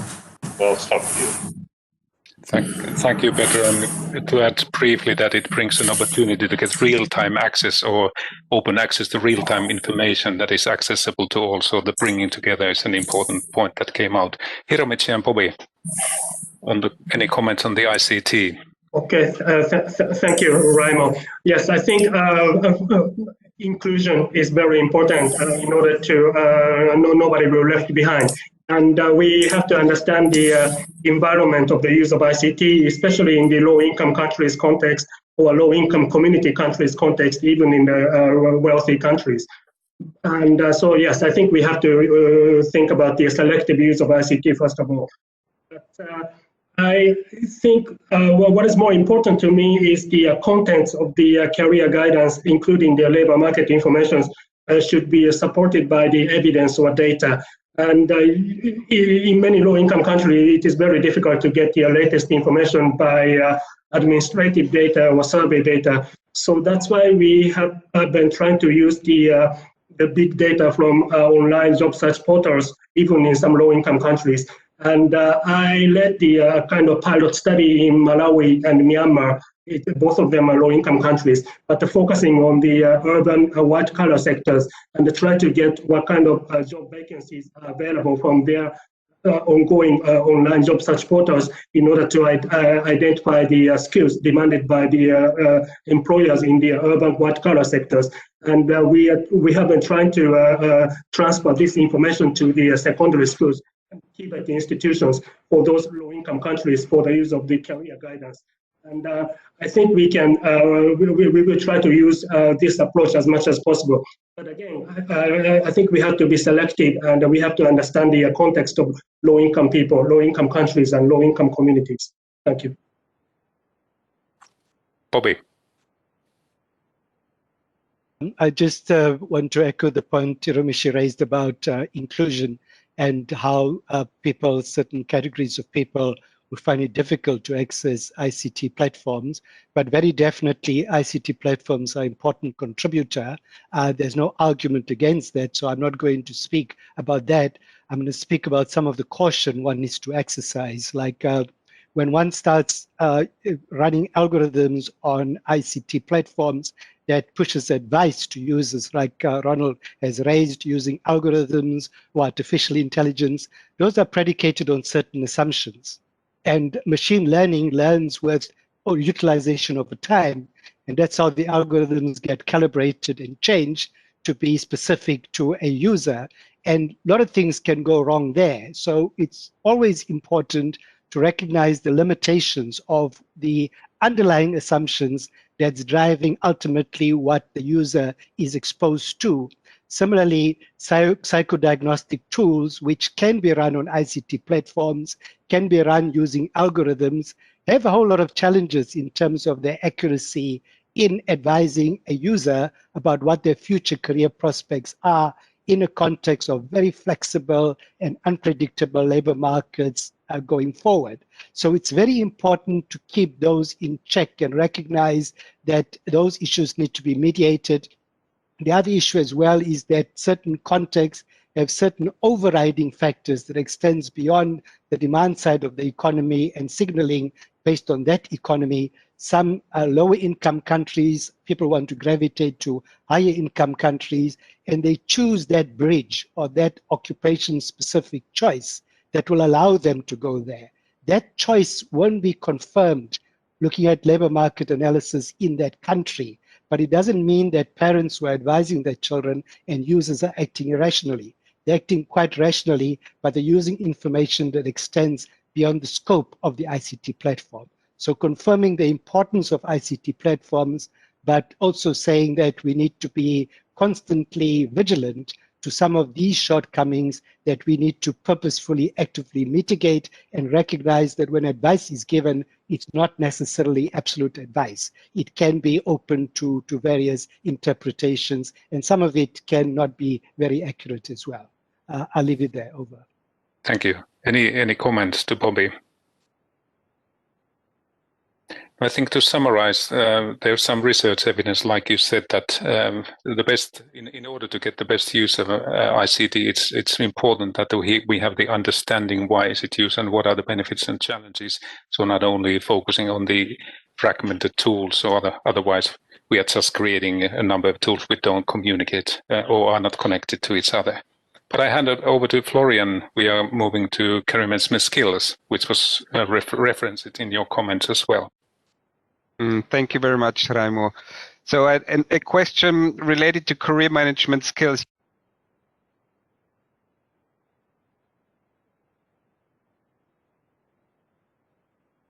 Florian, we lost you. Yeah, somehow, sorry about that.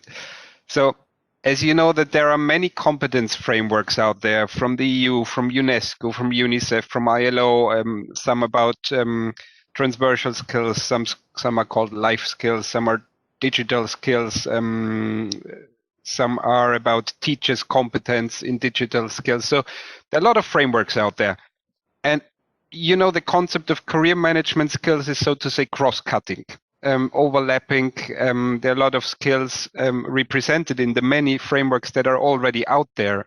So my question to you, to the group of panelists, would be, how should the development of the career management skills look like in the future, given that there are already so many frameworks out there? Maybe I start with Pedro. Pedro, you're on mute. Okay, sorry, I was muted. So thank you. Of course, the career management skills are understood within the, let's say, the framework of core skills that the ILO adopts, and currently we're actually in the process of revising this framework. So this set of skills is gaining importance in our perspective. Just one thing, one fundamental thing that we think is that we need to take a lifelong perspective on the development of career management skills. So I'm not going to talk about what eventually my colleagues are going to talk about, the earlier stages, but focus a bit more on the adult component. But I think the line principle. So you start early in an adapted fashion, and then you adjust to context and to people. From the perspective of adults, of course, we have the how do you develop this in adult learning? How do you develop in work context? How do you develop it in work-based learning? And I think the current crisis of COVID-19 has shown very clearly how critical adaptability of individuals, having career management skills, and now it's starting to show how long-term perspective on the development of human resources themselves is important, and how it will be critical both for individuals with the current shifts they'll have to face in terms of labor market, but also to enterprises, to have a social responsible and simultaneously competitive approach during the recovery. So I think that the whole thing needs to be seen as in complementarity. I mean, career management skills, I think, weave the whole issue of basic skills, especially the digital skills and the skills needed to deal with more digital heavy work environments, with more automated environments, and the perspective of long-term development of sustainable business. So from my standpoint, I think that they need to be an integral component of the way training is delivered, the way learning activities exist also inside of work environments, and the way human resource management is done within enterprises, which is something which is not very discussed normally, since HR tends not to adopt many of the activities, many of the tools which career guidance has to offer. But when we look closely at what are what is the operation of an enterprise, we see that the methodologies and the tools of career guidance are fundamental to allow for successful redeployment of people, to undertake talent management in enterprises, to help people transition in their careers and into retirement, to help integrate new people into the enterprise. So there's a lot of things, but to achieve this, you need something which standardizes a bit or allows to standardize to a minimum the way in which you create this integration. You need to have training for people in work environments and mentors, of enterprise managers. So you need a stronger contact with the enterprise environment. Finally, also, it's not only about competition. I mean, this has to also be very strongly linked to a true balance in terms of life and work, and to see the development of the person from career's perspective and how the career develops in terms of the stages of life and the context of life that the person has. So I see that the framework of the future, more unified framework, needs to have these elements, needs to have the lifelong perspective, needs to have, in the case of the adults, a closer real proximity to the world of work, and then the component of the life-work balance well integrated in its constitution. Thank you. Thanks a lot, Pedro. It was a very rich answer. Are there any additions to what Pedro said, or questions from the other panelists? Yes, thank you, Florian. If you could allow me to say a few words. Yes, yes, I think Pedro's explanation is very comprehensive, and the UNESCO has been trying to work with other development partners in the framework of this interagency working group of Tibet, and we will try to work with ILO and other organizations in order to generate synergy and avoid the duplications. And what I'd like to add is probably we may need to think about a different approach and a different strategy by a different phase. And as I mentioned earlier a little bit, when we focus on the secondary education, especially the low-income secondary schools, I think the engagement of enterprise may be too early for them. And we may need to more focus on the helping the students to understand the world of work, and I mean, to ensure that they have a broader and wider understanding of the world of work. And as also mentioned by Pedro, UNESCO direct to ensure the lifelong learning perspectives. And I think that we have been working a lot by focusing on the first 20, 30 years of one's life. But I think we also have to pay attention to the last 20, 30 years of our life. And as you know, many countries are becoming the aging society, including my own country, Japan.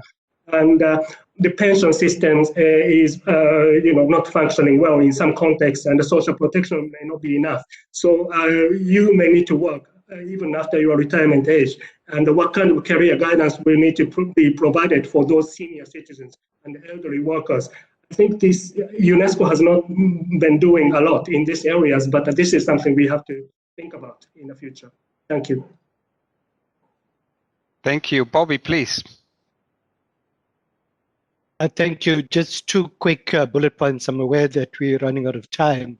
I just want to reinforce the point that we've got to understand career pathways across the lifetime as flexible.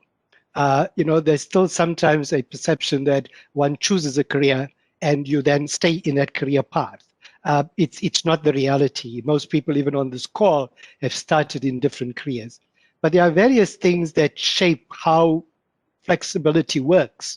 And Pedro's raised important points on the demand side about how HR works, criteria for employment, etc. There are some occupations which draw on certificates and restrict applications for those qualifications, sometimes when it's not absolutely necessary. So one's got to look at the demand side. The other issue, the last point I want to make, is that a career pathway is often shaped by your choice of career, of occupation, but it's also shaped by the fundamental and portable skills that you have, including lifelong learning. So for example, if you're a data science person, there are a number of areas in which you can practice those skills. And I'm not talking of advanced data science, I'm talking of quite entry-level things. So it's important that that flexibility of career pathways across the life cycle is also accounted for in the way the demand side operate and in the way advice is given to the supply side. Over.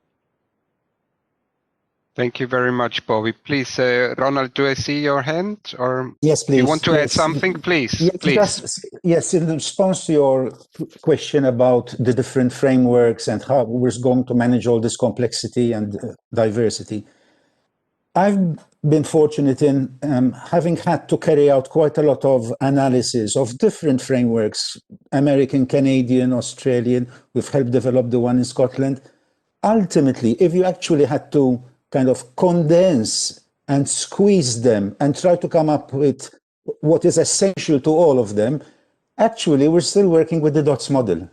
The DOTS model, which was developed by Bill Law and Tony Watts, which involves decision-making, opportunity awareness, transition skills, and self-knowledge. So while there is a lot of variety, and it could be also that different organizations are trying to place their mark in this particular field, actually, if we had to keep it somewhat simple, these are the four main pillars that one finds in most curricula.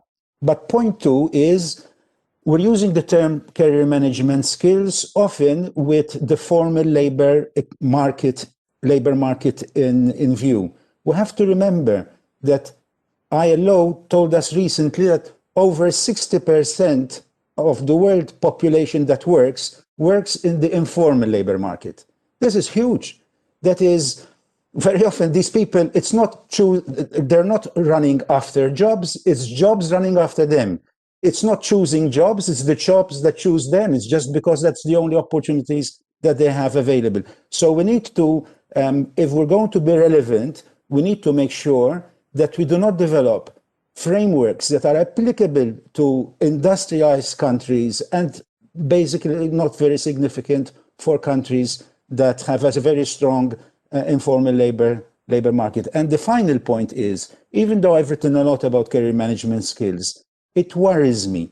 I much prefer career education. That's what we should be about. It's not just teaching skills that we perform, but having the knowledge, the savoir-faire, and the savoir-être, the attitudes, the values in relation to the world of work, which increasingly is something that we should engage with critically because of the insecurity that most people now have to face, lack of stable contracts, the gig economy. So I'm talking about the importance of looking at career education in its broader sense, perhaps with the main distinction being learning for work and learning about work. And I'm much more in favor of learning about work. Thank you very much, Ronald, for this contribution. Sorry for the noise in between. Raimo, I hand over to you for the last question. Thank you. And I think what you all pointed out, that the importance of the sort of joint knowledge formation, that understanding the issue, that we are talking about the same language, and then we come to the cooperation of different sectors. So one of the added value of the cooperation is to overlap, to avoid fragmentation and overlapping efforts in this matter. And within the workshop, there was a notion that there is already examples of cooperation on national level, but we have also heard on the interagency group between these internal organizations which are participating in this conference, but there's still room for further development, not only within the government sectors, but also there's a reference that we need public and private partnerships and cooperation.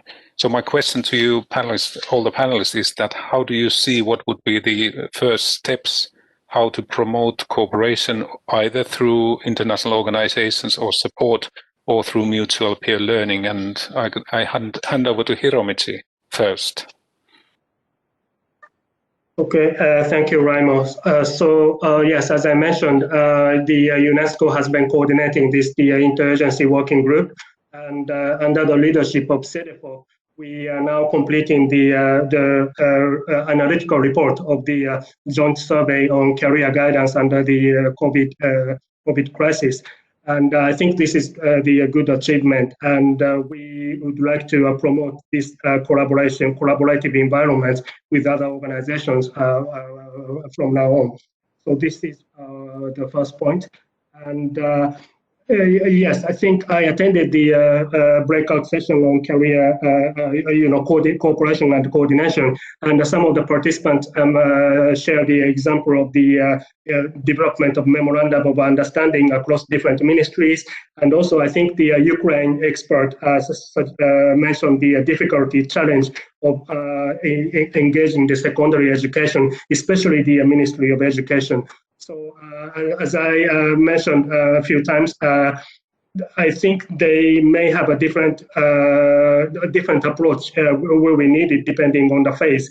And if it is the secondary education levels, I think we should more focus on the understanding of the world of work. And I think more focused career guidance will be needed at the post-secondary education, upper secondary and post-secondary levels. So I think we may need to coordinate, and we may need to discuss a kind of division of labor between the different ministries and different entities.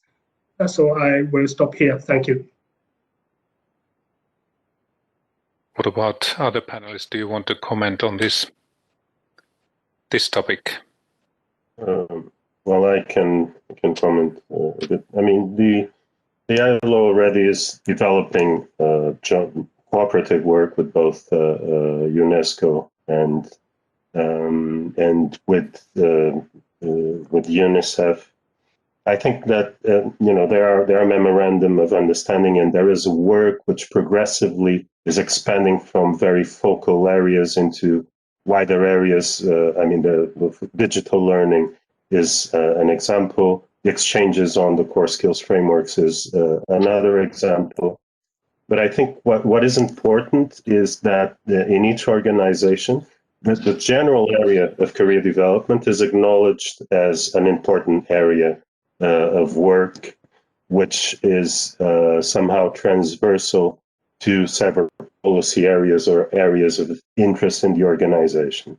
And this, for example, in the ILO at the moment is seen from the perspective of both skills development and lifelong learning, employment services, activation services, but also social protection services. And you can see already you have three quite different areas which are normally managed by different ministries.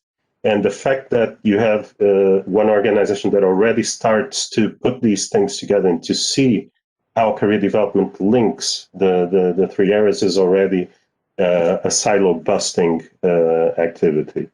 I think that this sort of DNA needs to then enter a bit more into the existing activities of cooperation across these organizations, and the interagency group is a clear example of this.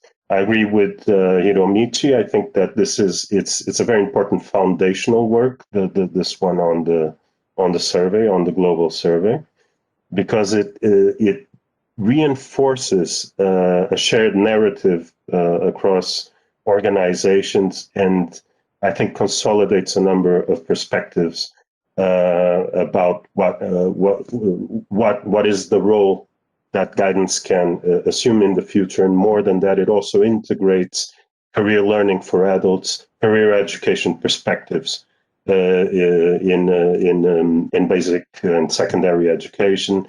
So I think there's already something very important happening. And I think that essentially is that we need to first acknowledge the area, second, get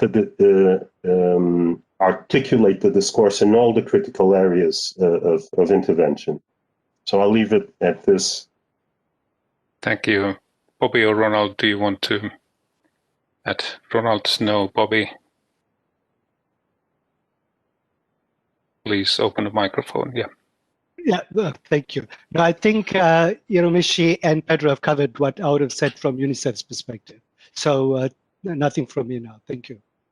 Okay, thank you very much. And I was following up the chat, and there was the some way emphasizing the role of career education. And like Ronald and Pedro said, there are a number of countries which have integrated career guidance or career education to the different levels of education. So that seems to be a trend. And one of the issues what I would highlight that, as mentioned, there are examples of cooperation in many countries and different representative structures, but one of the issues which have been facing is then that we can agree, or the government sectors can agree on certain principles or strategies, but then there are a number of countries which have also established entities which have a mandate to implement and sort of apply some of these joint decisions. So that's one issue that needs to be taken into account.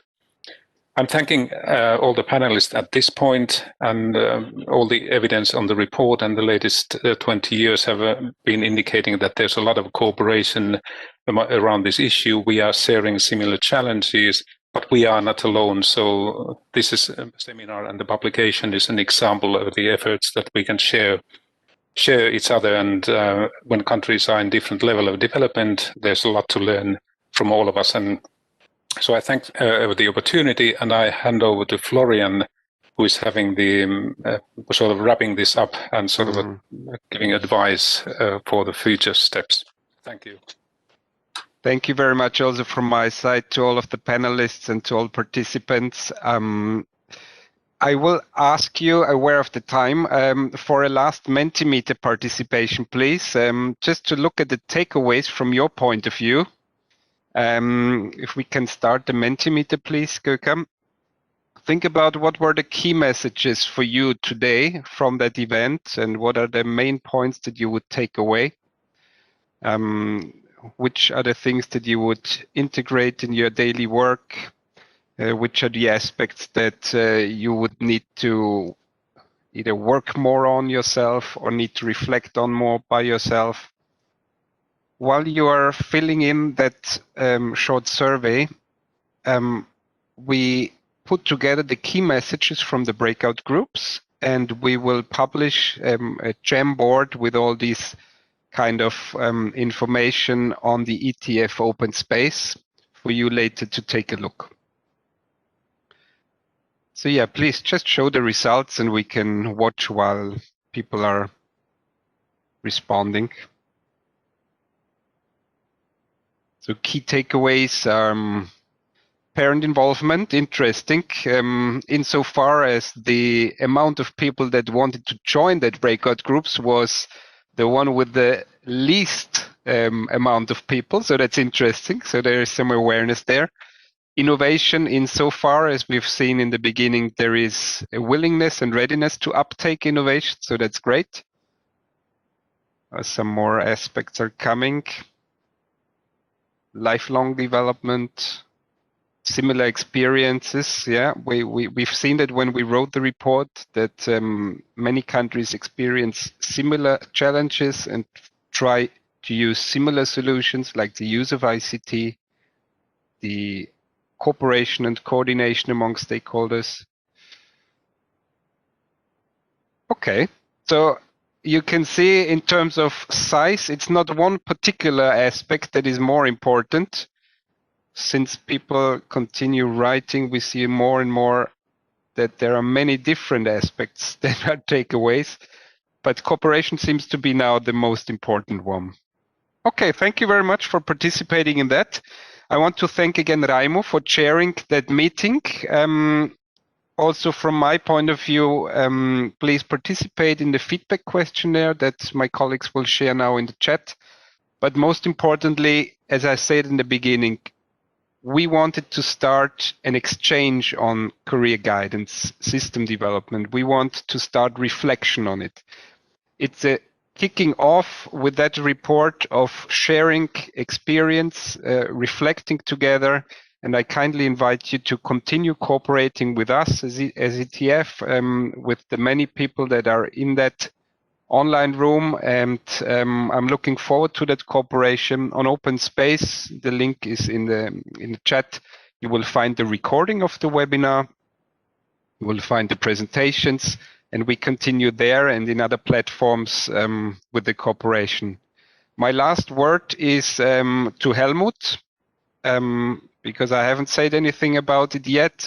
I personally want to thank him as a person for being who he was, and also thank him as a professional. I could learn a lot from him, and I'm just very sad not having him here, but I'm happy that he was here and he was the driving force behind this publication and behind ETF's work on career guidance. So thank you, Helmut. And thanks to all of you, and I look forward to working with you in the future. All the best. Thank you. Have a good day. Thank you. Thank you for everything.